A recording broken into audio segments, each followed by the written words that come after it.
வணக்கம். உங்கள பத்தி நீங்களே இன்னும் நல்லா தெரிஞ்சுக்க ஒரு ப்ளூ பிரிண்ட் கிடைச்சா எப்படி இருக்கும்?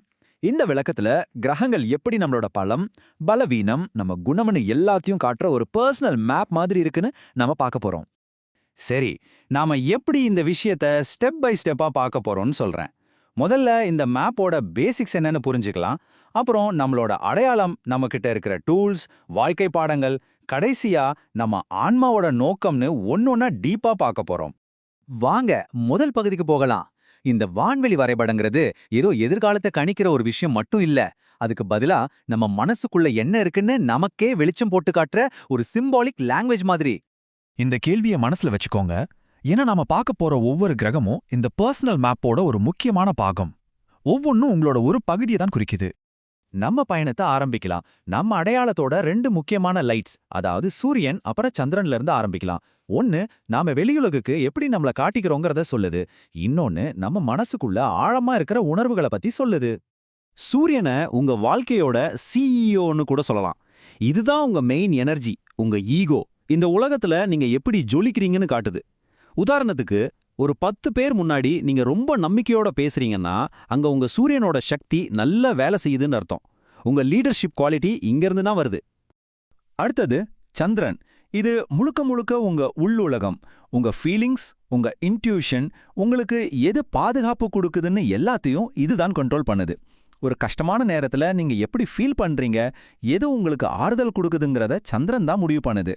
மன அமைதியா இருக்கணும்னா சந்திரனோட சக்தியை புரிஞ்சுக்கிறது ரொம்ப முக்கியம். இப்போ அடுத்த பகுதிக்கு போகலாம். இங்க நாம நம்மளோட பர்சனல் டூல் கிட் பத்தி பார்க்க போறோம். அதாவது நாம எப்படி யோசிக்கிறோம், எப்படி மத்தவங்க கூட பேசுறோம், எப்படி ஒரு விஷயத்த செய்யறோம்னு முடிவு பண்ற கிரகங்கள் தான் இவை. செவ்வாய் தான் உங்க வண்டியோட இன்ஜின். உங்க உந்துதல், உங்க லட்சியம், உங்க கோல்ஸ் அடைய தேவையான எனர்ஜி எல்லாமே இதுதான். காலையில அலாரம் அடைச்சதும் எழுந்திருச்சு வேலை பார்க்கறதுல இருந்து ஒரு பெரிய சவாலை ஏத்துக்கிட்டு ஜெயிக்கிற வரைக்கும் எல்லாத்துக்கும் இந்த செவ்வாயோட எனர்ஜி தான் தேவை. புதன் தான் உங்க மைண்டோட மெசஞ்சர். ஒரு தகவலை நீங்க எப்படி எடுத்துக்கிறீங்க, உங்க ஐடியாஸை எப்படி வெளியே சொல்றீங்கன்னு இதுதான் முடிவு பண்ணுது. ஒரு கஷ்டமான விஷயத்த மத்தவங்களுக்கு ஈஸியா புரிய வைக்கிற திறமையா இருக்கட்டும், ஒரு டிபேட்ல தெளிவா பேசுறதா இருக்கட்டும், இதுக்கெல்லாம் புதன் ரொம்ப முக்கியம். அடுத்தது சுக்கிரன்.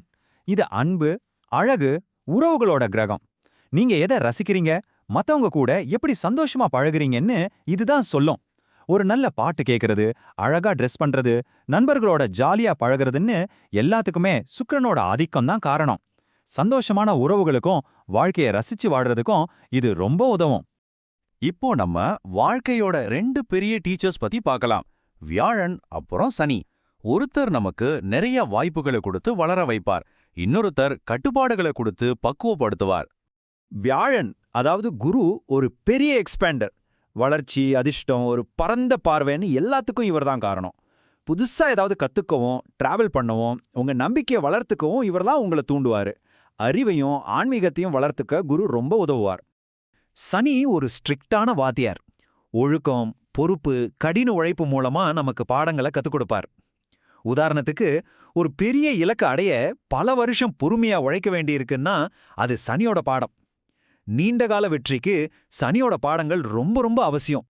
இப்போ இந்த 2 கிரகத்தையும் பாருங்க. வியாழன் நம்மள வளர வைக்குது, வாழ்க்கையில வர்ற வாய்ப்புகளுக்கு சரி சொல்ல வைக்குது. ஆனா சனி பொறுமையா இருந்து கடினமா உழைச்சு ஒரு வலுவான ஃபவுண்டேஷன் போடுன்னு சொல்லுது. பார்த்தா ரெண்டுமே ஆப்போசிட் மாதிரி தெரியும், ஆனா ஒரு பேலன்ஸ் லைஃப்க்கு ரெண்டுமே தேவை. அடுத்ததா நம்ம ஆன்மாவோட பயணத்தை காட்டுற ராகுவும் கேதுவை பத்தி பார்க்கலாம். இதுங்க நிஜமான கிரகங்கள் இல்ல, ஆனா நம்ம கர்ம பாதையையும் இந்த வாழ்க்கையோட ஆழமான நோக்கத்தையும் காட்டுற நிழல் கிரகங்கள்னு. ராகுங்கிறது நம்ம லட்சியங்களையும் நாம இன்னும் கத்துக்க வேண்டிய பாடங்களையும் குறிக்குது. இந்த வாழ்க்கையில நீங்க எதை நோக்கி போகணும், அது புகழா இருக்கலாம், பணமா இருக்கலாம், இல்லைன்னா ஒரு திறமையா இருக்கலாம், அதை நோக்கி உங்களை இழுக்கிற ஒரு சக்தி தான் ராகு. இதுக்கு நேர்மாறா கேது நம்மளோட கடந்த கால அனுபவங்களையும் ஆன்மீக விடுதலையையும் குறிக்குது. நீங்க ஏற்கனவே கத்துக்கிட்ட விஷயங்கள்ல இருந்து இப்போ விலகி வரணும்னு இது சொல்லும். உலக ஆசைகள்ல இருந்து கொஞ்சம் ஒதுங்கி மன அமைதியை தேடுற இடம் இதுதான். சிம்பிளா சொல்லணும்னா, ராகு உங்களை முன்னாடி இழுக்கும், கேது பின்னாடி பார்க்க வைக்கும். இந்த இழுபறி தான் உங்க ஆன்மாவோட பயணமே. ஒன்னு லட்சியம், இன்னொன்னு விடுதலை. இந்த 2க்கும் நடுவுல ஒரு பேலன்ஸை கண்டுபிடிக்கிறது தான் நம்மளோட கர்ம பாதை. சரி, இப்போ கடைசிக்கு வந்துட்டோம். இது எல்லாத்தையும் எப்படி ஒன்னா சேர்த்து பார்க்கறது? இது எல்லாமே தனித்தனி சக்தி கிடையாது, நமக்குள்ள ஒன்னோட ஒன்னு கனெக்ட் ஆகியிருக்கிற ஒரு சிஸ்டம். சோ நாம ஞாபகம் வச்சுக்க வேண்டிய முக்கியமான விஷயம் என்னன்னா, இந்த ஒவ்வொரு கிரகமும் உங்களோட ஒரு பிரிக்க முடியாத பகுதி. உங்க தைரியம் செவ்வாய், உங்க அன்பு சுக்கிரன், உங்க அறிவு புதன். இந்த பாகங்களை பத்தி நீங்க தெரிஞ்சுக்கிட்டாலே உங்களை நீங்களே முழுசா ஆள்றதுக்கான படியே எடுத்து வச்சிட்டீங்கன்னு அர்த்தம். இப்போ இந்த ப்ளூ பிரிண்டோட எல்லா பாகங்களையும் பார்த்துட்டீங்க. யோசிச்சு பாருங்க, உங்க சொந்த உள்ளுலகத்துல எந்த பகுதியை முதல்ல கட்டமைக்கிறதுல கவனம் செலுத்த போறீங்க? இத பத்தி யோசிங்க, உங்க சுய பயணத்தை இன்னைக்கே தொடங்குங்க.